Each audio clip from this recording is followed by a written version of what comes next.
Virtualmente todos en la Tierra, sin considerar su religión o nacionalidad, reconocen que existe alguna especie de batalla ocurriendo en el mundo, entre las fuerzas del bien y del mal.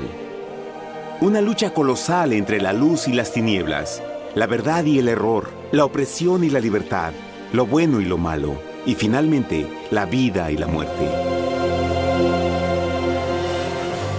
¿Cuál es la historia entre esta paradoja evidente? Muchas religiones, así como la Biblia, enseñan que tras el velo tridimensional del mundo físico que vemos, existe otro mundo espiritual que no podemos ver. En esta realidad invisible a nuestro alrededor, se desencadena una batalla titánica entre el héroe supremo y justo contra el villano más atroz y maligno. La gran pregunta es, ¿quiénes son esos contendientes y cómo, dónde y cuándo comenzó esta crisis cósmica?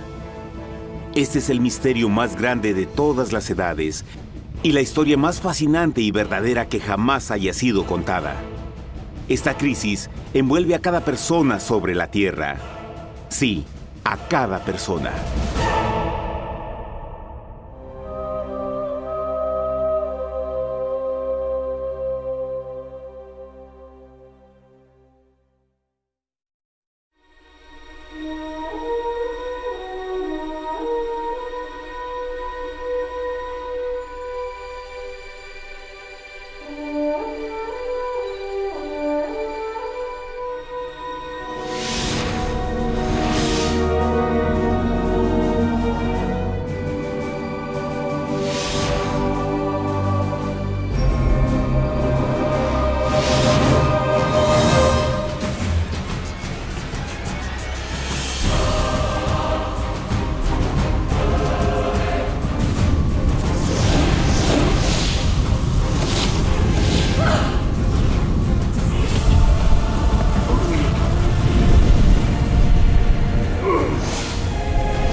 La historia humana ha estado llena de escenas de guerra, y todas las personas han experimentado conflictos. Pero para entender el origen del mal, debemos viajar al pasado, a la primera guerra en el universo. Porque esta guerra no ocurrió en la Tierra. Antes de que nuestro mundo existiera, hubo una guerra en el cielo. Hasta las palabras guerra en el cielo suenan como la última paradoja. Es casi inimaginable para todos que pudiera haber batallas y conflictos entre las creaciones perfectas de Dios en el paraíso. ¿Qué pudo haber causado este conflicto celestial? Por fortuna, un libro antiguo llamado la Biblia nos da suficientes detalles para poder atar los asombrosos cabos. Aunque trágica, también es una increíblemente tierna historia de amor, que va desde el principio de los tiempos tocándonos personalmente a usted, a mí y a cada uno de los individuos de la Tierra. Nuestra historia comienza hace tiempo, en la misma capital del universo, en un lugar llamado Cielo que estaba lleno de seres angelicales que amaban hacer la voluntad de Dios. Bajo el justo y amoroso gobierno del Creador, todo el cielo disfrutaba de una existencia de felicidad y dicha perfecta. El príncipe supremo del cielo y comandante de los ángeles era el todopoderoso y amoroso Hijo de Dios, mejor conocido con el nombre que tomó cuando vino a la tierra, Jesús. Él era uno en propósito y mente con Dios el Padre. El cielo, bajo el mandato compasivo del Padre, Hijo y Espíritu Santo, probó ser un maravilloso lugar de paz y alegría. Para llevar a cabo las órdenes de Dios, la Trinidad estaba rodeada de un océano virtual de innumerables espíritus ministradores llamados serafines y querubines, o mejor conocidos como ángeles. Estas poderosas e inteligentes criaturas descubrieron su mayor alegría al cumplir las órdenes del Todopoderoso. Pero Dios creó un extraordinario ángel para servir como líder de la multitud celestial entera. La Biblia nos dice que su nombre era Lucifer, que significa portador de luz. Este querubín fue el más grande ser creado por Dios y tenía la posición más cercana al trono de Dios, y estaba directamente bajo la autoridad de Jesús. El trabajo de Lucifer era comunicar la luz y el conocimiento de la voluntad de Dios a todos los otros ángeles. Lucifer fue el ser más espléndido creado por Dios. Era cautivamente hermoso y dotado con poderes asombrosos de liderazgo y organización. Entre los ángeles, él fue muy admirado, respetado y amado como amigo. Aunque Dios previó la miseria que estaba a punto de ser introducida por Lucifer al reino de la luz.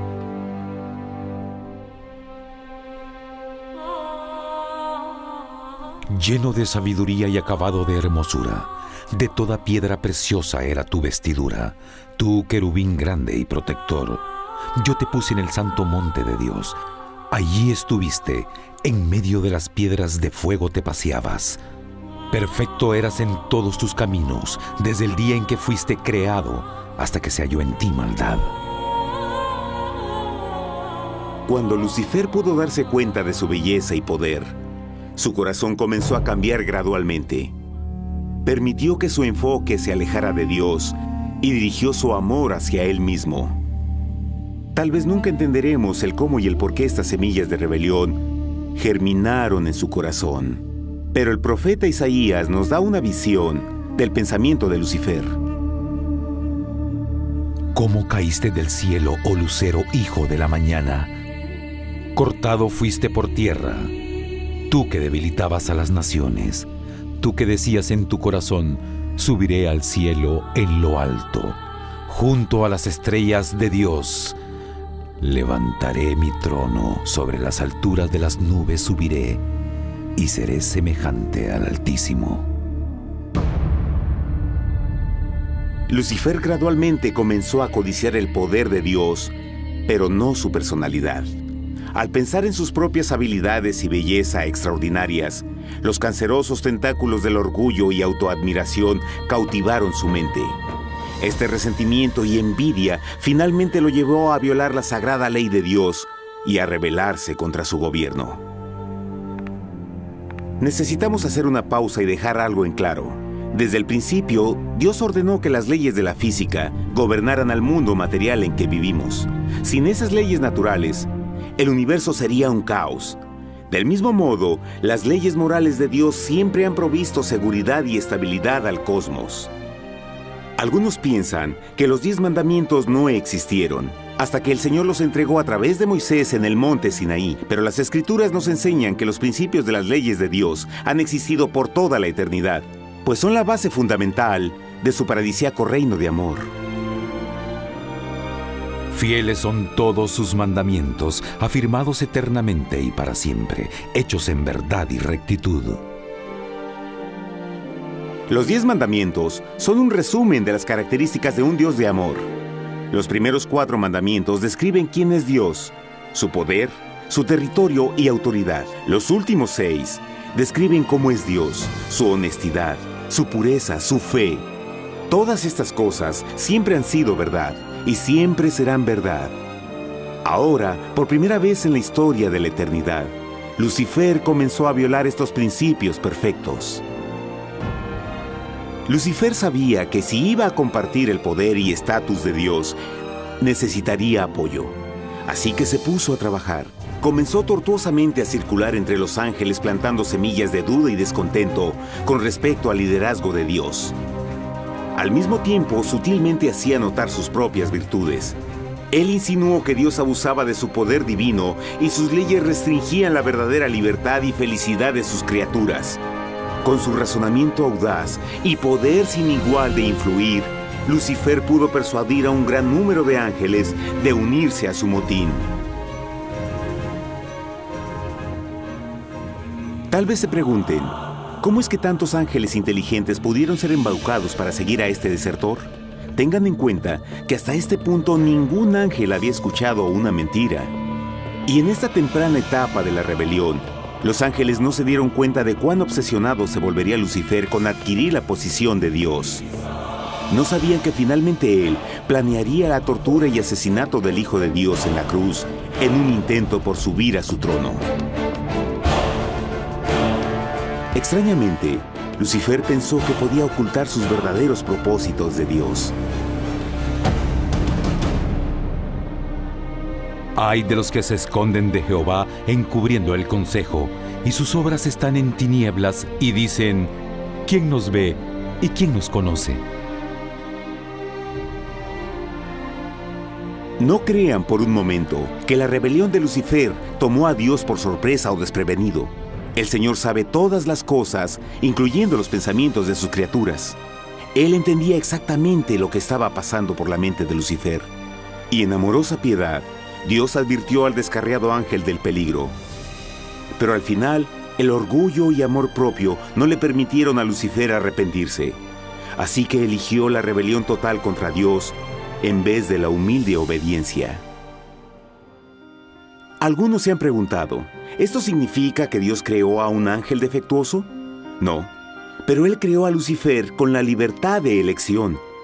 Verán, la libertad de elección es una cosa maravillosa, pero lleva consigo un increíble riesgo, incluyendo el riesgo de la rebelión y la posibilidad de que el amor de Dios pueda ser rechazado.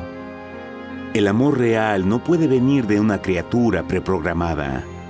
No puede ser forzado. Debe ser voluntariamente dado. Por ejemplo, aun siendo tan lindo como lo es este perro robot, en realidad nunca podrá amarme. Puede hacer que parezca que me ama, pero solo está siguiendo instrucciones preprogramadas. No tiene opción. Y por otro lado, este pequeñito está verdaderamente feliz de verme. Él ha decidido darme su afecto, y con el tiempo, nuestra relación crecerá y se hará más fuerte, mientras lo ame y lo cuide. Del mismo modo, un Dios de amor solo quiere amor genuino de sus inteligentes criaturas. Y para que eso pase, éstas deben tener la libertad de elección. La rebelión de Lucifer es la más grande evidencia de que en verdad tenía esa libertad. Y ahora, la pregunta más grande era, ¿cómo respondería Dios a esta crisis? ¿Cómo lidiaría con Lucifer y los millones de ángeles que se unieron a su rebelión? Muchos se preguntan, ¿por qué Dios no destruyó inmediatamente la rebelión? Después de todo, Él pudo fácilmente vaporizar a Lucifer con mandarle un rayo. ¿Pero eso en realidad habría resuelto el problema? No, al contrario. Eso solo habría intensificado las dudas y sospechas que Lucifer ya había plantado en las mentes de los ángeles. Recuerden, Lucifer sabía, como nadie más podría saber, el manejo interno del gobierno de Dios. Su destrucción se habría visto como parte de un gran encubrimiento, y la razón que motivara el servir a Dios hubiera sido el miedo a las represalias y no el amor. No, el Señor sabía en su sabiduría que la mejor forma de enfrentar la crisis era permitiendo que siguiera su curso. Esta sería la única forma en que se aseguraría de que el mal no se levantara otra vez. Dejad crecer juntamente lo uno y lo otro hasta la siega. Y al tiempo de la siega yo diré a los segadores: recoged primero la cizaña y atadla en manojos para quemarla, pero recoged el trigo en mi granero. En la parábola del trigo y la cizaña, Jesús describe que un tiempo de crecimiento es necesario para que una planta revele su naturaleza. En su entendimiento infinito, Dios sabía que con el tiempo el carácter real de Lucifer sería expuesto y que los amargos frutos de su rebelión se volverían visibles a todos. Hasta ahora los ciudadanos del universo no estaban familiarizados con el pecado y a dónde los llevaría. Pero eso cambiaría cuando ellos vieran por sí mismos su terrible naturaleza autodestructiva. Al final, la sabiduría y amor del gobierno de Dios se mantendría por siempre confirmado y el universo estaría seguro. Cuando Lucifer y sus seguidores llevaron su rebelión abiertamente, el Señor supo que no habría paz si se les permitía quedarse en el cielo. Debía ponerse un límite, tomar acción y desalojar a los rebeldes. Pero Lucifer y sus seguidores nunca se irían por su propia voluntad o pacíficamente. El siguiente paso era la guerra.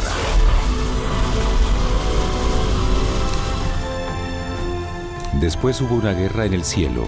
Miguel y sus ángeles luchaban contra el dragón, y luchaban el dragón y sus ángeles, pero no prevalecieron ni se halló ya lugar para ellos en el cielo, y fue lanzado el gran dragón, la serpiente antigua que se llamaba Diablo y Satanás, el cual engaña al mundo entero.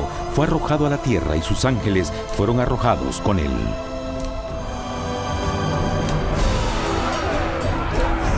La Biblia no nos revela exactamente qué armas se usaron o cuánto duró este conflicto cósmico. Pero esta guerra fue como ninguna que los ojos mortales hayan visto jamás. Apocalipsis 12:4 nos dice que finalmente Lucifer y un tercio de los ángeles de Dios fueron físicamente expulsados del cielo.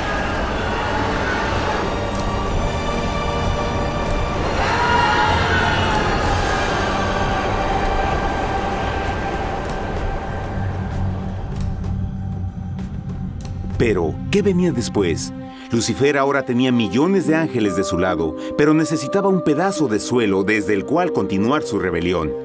Pronto, demasiado pronto, el universo comenzó a entender lo doloroso y costoso que el pecado podría llegar a ser. Y la guerra no había terminado, apenas comenzaba. Lucifer, el portador de luz, ahora se volvió Satanás, el adversario.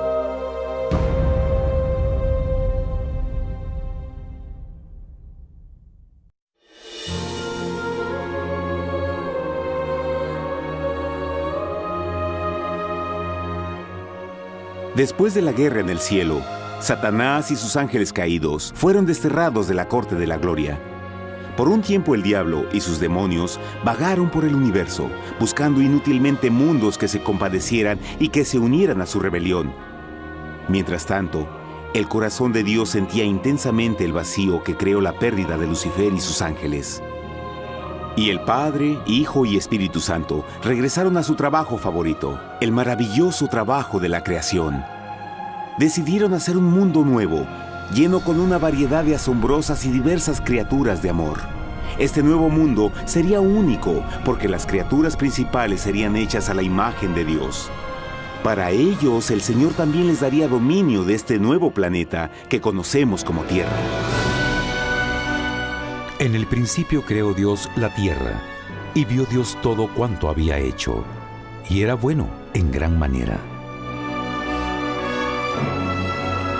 ¡Qué imagen tan asombrosa!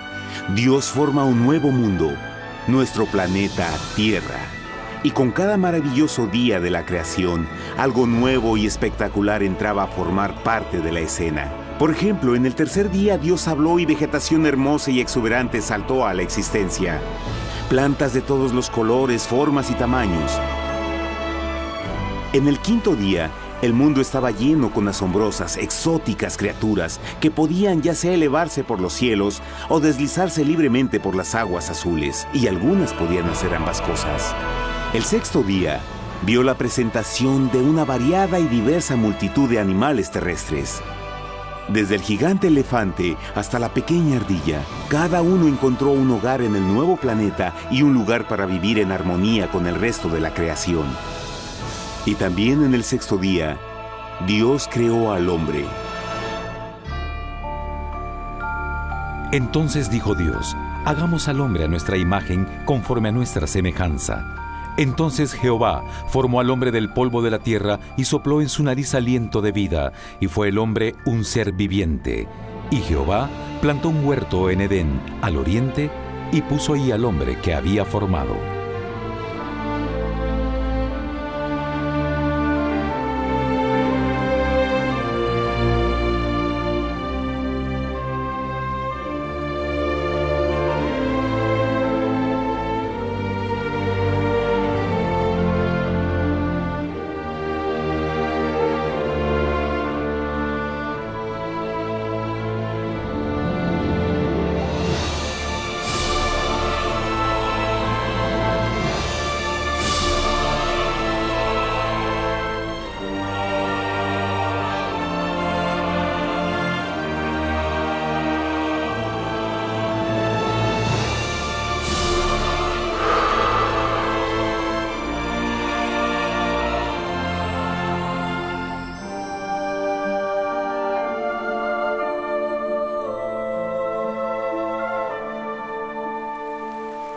¡Qué enorme honor! Ser creado a la semejanza de Dios. Ser un individuo libre pensador y totalmente autónomo. Al principio, el hombre no notaba su desnudez. Probablemente eso fue porque antes del pecado, él estaba vestido con gloria y luz.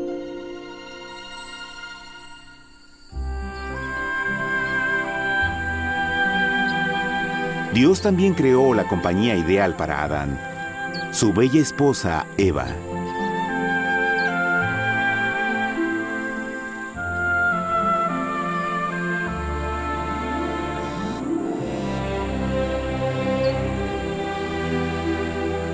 La alegre pareja fue colocada en un magnífico jardín perfectamente diseñado para aumentar su felicidad.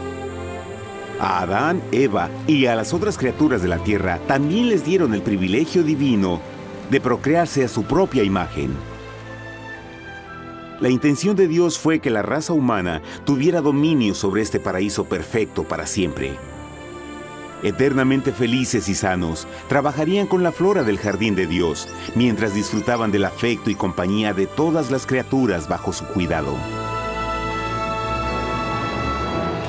El ambiente que nuestros primeros padres experimentaron fue muy diferente al mundo de hoy. Las rosas no tenían espinas, los insectos no mordían ni picaban, y los leones y ovejas jugueteaban juntos. Pero la bendición más grande era que los humanos vivían en perfecta armonía con su Creador. Cada séptimo día, Adán y Eva descansaban de su placentera labor y tenían una gozosa comunión con la visita de su Creador.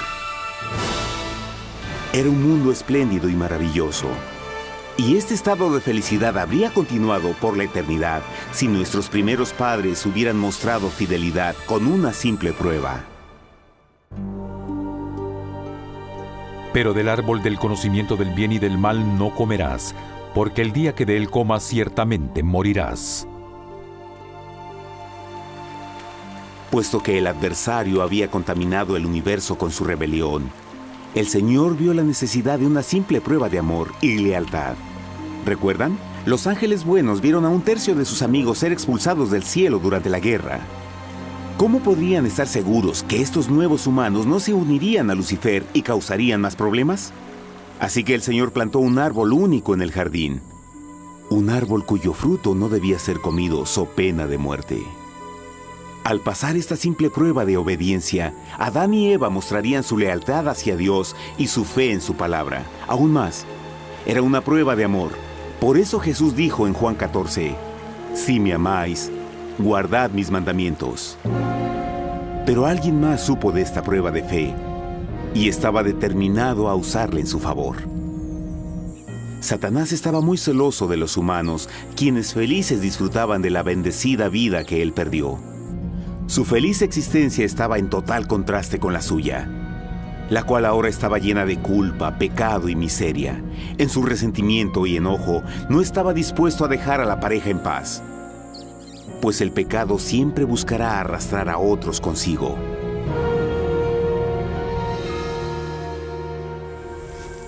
Así, un día en que Eva estaba concentrada en su placentero trabajo, se encontró sola y peligrosamente cerca del árbol prohibido. Fue cuando Satanás vio su oportunidad. Usando una serpiente hipnotizante como su medio, el ángel caído llamó a Eva desde el árbol y trató de entablar conversación.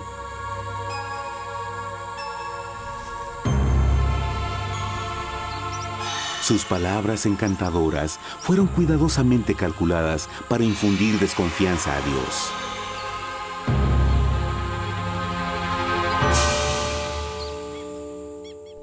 Entonces la serpiente dijo a la mujer, «No moriréis, sino que Dios sabe que el día que comáis de él, serán abiertos vuestros ojos y seréis como Dios, conocedores del bien y el mal». Y vio la mujer que el árbol era bueno para comer, y que era agradable a los ojos y codiciable para alcanzar la sabiduría, y tomó de su fruto, y comió, y dio también a su marido, el cual comió así como ella. Trágicamente, cuando Eva escuchó la suave y sedosa voz del tentador, comenzó a tener dudas sobre la palabra de Dios. La serpiente la engañó con la promesa de gran poder y sabiduría. Eso llamó su atención. Después de todo, aparentemente el fruto le dio a la serpiente la habilidad de hablar. ¿Qué otros poderes podría darle a ella? Y así, aunque apenas había conocido a la serpiente, ella confió en su palabra por encima de Dios, quien la creó y le proveyó un hogar paradisíaco. Así que Eva comió del fruto prohibido y pronto persuadió a su esposo de hacer lo mismo. Adán pudo haber elegido mantenerse leal a Dios, pero él puso su amor por su esposa sobre su amor por Dios. Cuando nuestros primeros padres le dieron su lealtad al enemigo, el dominio de la tierra fue reclamado por Satanás. ¿No sabéis que si os sometéis a alguien como esclavos para obedecerle, sois esclavos de aquel a quien obedecéis? Ninguno puede servir a dos señores. Este mundo sería el último campo de batalla entre el bien y el mal. Y el corazón de cada hombre y mujer fue el premio. Adán y Eva no se dieron cuenta en ese tiempo, pero su momento de desconfianza y desafío abriría las compuertas del sufrimiento de millones de personas durante miles de años.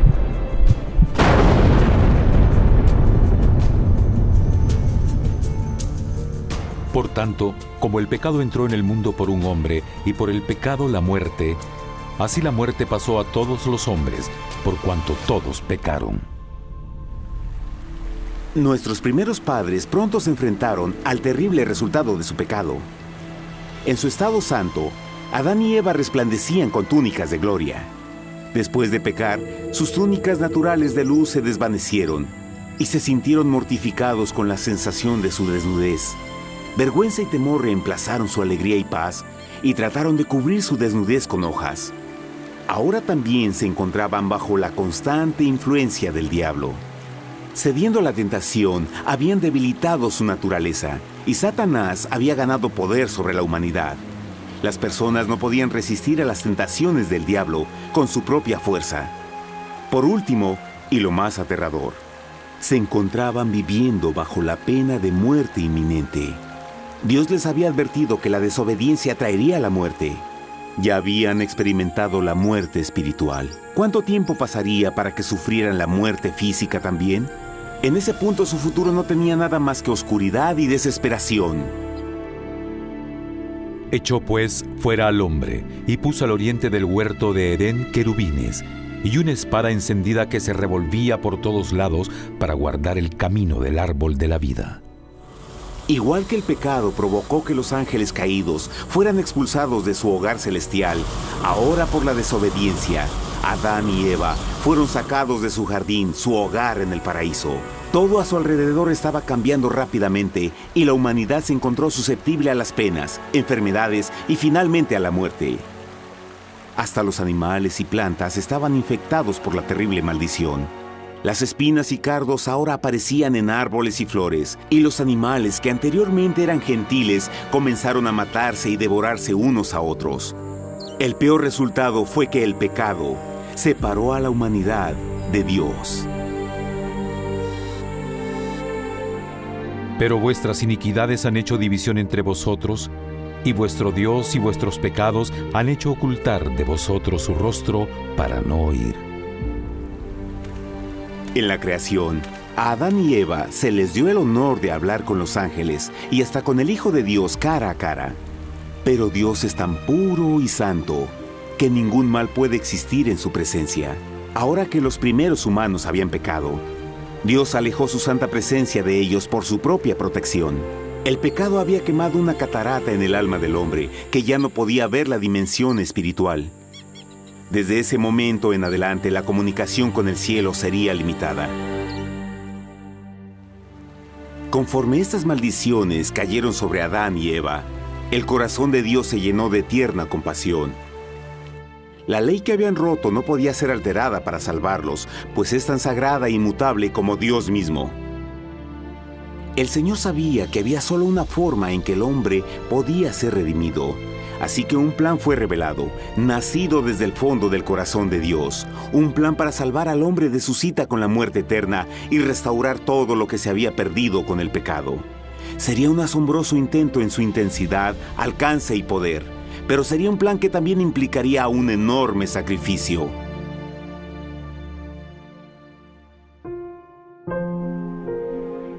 En esto se mostró el amor de Dios para con nosotros, en que Dios envió a su Hijo unigénito al mundo para que vivamos por Él. En esto consiste el amor, no en que nosotros hayamos amado a Dios, sino en que Él nos amó a nosotros y envió a su Hijo en propiciación por nuestros pecados.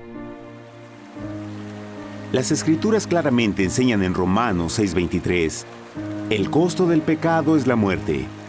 La ley rota demandaba la vida del pecador, y solo había uno en todo el universo que podía calificar como sustituto de la humanidad. El Creador solo podía pagar la deuda de sus criaturas al tomar su lugar. Así, Jesucristo, el Hijo de Dios, por voluntad aceptó dejar la pureza, gloria y seguridad del cielo. Él vendría a morir en nombre del hombre en su malvado y renegado planeta. Él nacería como un inocente e indefenso bebé, soportaría una vida de pena y vergüenza, y aún así viviría una perfecta y victoriosa vida. Finalmente, Él tendría una muerte humillante para poder ser sustituto de la humanidad caída. Por su sacrificio, la humanidad asombrosamente recibiría una oportunidad más de tener vida eterna. Su sangre proveería el rescate para el mundo que había sido raptado por Satanás. Este maravilloso plan de redención fue gráficamente ilustrado en el sistema de sacrificios de animales ordenado por Dios después de la caída del hombre. El Señor había advertido a Adán y Eva que morirían el día que comieran del fruto prohibido. ¿Y cómo fue que permanecieron vivos? La Biblia nos dice que inmediatamente después de su pecado, Dios les proveyó ropa en la forma de pieles animales. Es digno de notar que Apocalipsis se refiere a Jesucristo como la oveja, que fue muerto desde el principio del mundo. Esto indica que una oveja fue sacrificada el mismo día para prevenir sus muertes inmediatas. Por fe, en este sacrificio sus muertes fueron simbólicamente transferidas de ellos a la criatura inocente. La oveja, por supuesto, era la representación de Jesús. Y así, un rayo de esperanza fue provisto en una situación de aparente oscuridad y desesperación. A través del arrepentimiento y la fe en la sangre del Mesías venidero, cualquier humano podría ser una vez más hijo de Dios. Pero a pesar de este maravilloso plan, Satanás aún tenía dominio sobre la tierra, y la vida en este mundo no sería fácil. En el mundo tendréis aflicción, pero confiad, yo he vencido al mundo. Naturalmente, muchos se preguntan, ¿cómo un Dios amoroso y poderoso permite penas y sufrimiento en nuestro mundo actual? Pero está claro desde el Génesis que Dios nunca quiso que conociéramos la pena y tribulaciones de esta vida. Cuando el mundo salió de la mano de Dios, la tierra era un maravilloso paraíso. Fue el pecado de Adán y Eva lo que le dio a Satanás el derecho a reclamar control de este planeta. Debido a su trágica elección, el diablo y sus acólitos ganaron el poder de tentar y atormentar a los humanos, infligiendo la enfermedad, el dolor y el sufrimiento. Podría ser mejor preguntar, ¿por qué Satanás tiene control total sobre la humanidad? La respuesta es Jesucristo. Tal vez ya se dieron cuenta que la muerte de Jesús en la cruz nos dio a cada uno de nosotros la oportunidad de ser salvados. Pero en realidad hizo mucho más que eso. Cuando el Salvador ofreció su vida para redimir a la tierra, ese acto ponía restricciones al control de Satanás sobre la humanidad. Satanás no podría forzar nuestra voluntad y su poder de lastimarnos sería limitado. El sacrificio de Cristo también nos brindó un tiempo de prueba, durante el cual podríamos ver la diferencia entre el gobierno de Dios y el de Satanás, y luego decidir a quién serviríamos. Finalmente, por el sacrificio que hizo Jesús, el reino de Satanás llegará a su final. Y un día la tierra será devuelta al hombre, más maravillosa de lo que era al principio. Aunque Adán y Eva comenzaron sus vidas como exiliados del paraíso, aún tenían esperanza. Dios les proveyó de pieles de animales sacrificados para cubrirse. Pero lo más importante, Él les prometió la sangre del Cordero de Dios para pagar por su pecado si aceptaban a Cristo y se arrepentían. Una gran pregunta permanece. ¿Las personas aceptarían el generoso regalo de Dios? ¿Cómo escaparemos si descuidamos una salvación tan grande? La asombrosa historia que acaban de escuchar es verdad y los afecta. Pues por el deseo de Satanás de ser Dios y la desconfianza y desobediencia de Adán y Eva, todos nos encontramos en una situación peligrosa.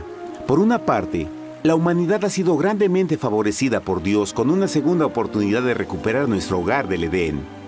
Por otra parte, si desistimos de aprovechar esta gran oportunidad, nos volveremos esclavos de Satanás y finalmente seremos destruidos cuando Dios limpie el universo del pecado. Amigos, no hay mejor tiempo para elegir a Jesús que justo ahora. Ninguno de nosotros sabe cuánto más tendremos que vivir en esta tierra. Nuestras vidas pueden terminar instantáneamente. Jesús ha mostrado gran interés en su bienestar y su amor por ustedes lo llevó a proveernos con un escape de la futura destrucción. Él solo le pide que lo acepte, se arrepienta de sus pecados. A través de Cristo pueden encontrar perdón y recibir un nuevo corazón para volverse como Él en carácter. Las tristes noticias son que Satanás se mueve en toda forma posible para evitar que acepten el regalo de la salvación de Dios. Debido a la actividad de la vida, el amor al dinero o alguna otra distracción fascinante, Él trabaja para mantenerlos ocupados y alejados de lo que en realidad importa, su salvación eterna. Para que entienda, la realidad de la situación es que si no elige a Jesús, por omisión está eligiendo a Satanás. Aunque la terrible elección de Adán y Eva trajo muerte y miseria inauditas, usted tiene la oportunidad de tomar una mejor decisión. Dios le está ofreciendo una paz que satisface el anhelo más profundo en su alma y una alegría que lo sacará de las tribulaciones de este mundo. El deseo que tiene el corazón de Dios es que sea salvado y esté con Él en el paraíso. Pero el único que puede mantenerlo fuera del cielo es usted. Imagine lo trágico que sería si innecesariamente rechaza este precioso regalo. Usted puede elegir hoy aceptar la salvación que Dios ha prometido. De hecho, en este mismo momento puede aceptar la vida eterna a través de Jesucristo. ¿Puedo invitarlo a que me acompañe ahora mismo en una simple oración aceptando su maravillosa oferta? Por favor, repita después de mí. Querido Padre Celestial, vengo a ti ahora y humildemente pido tu perdón. Señor, confieso que soy un pecador y he violado tu santa ley. Entiendo que la pena por el pecado es la muerte. Creo que Jesucristo sufrió y murió en la cruz para tomar el castigo por todos mis pecados. Creo que Jesús resucitó de la muerte y lo acepto como mi Salvador personal. A partir de este momento en adelante, te doy mi corazón y confío en que tú serás el Señor de mi vida. Por favor, perdona todos mis pecados y envía a tu Espíritu a ayudarme a hacer tu voluntad. Te agradezco por tu gran amor y acepto tu regalo de vida eterna. Y yo oro por estas cosas en nombre de Jesús. Amén.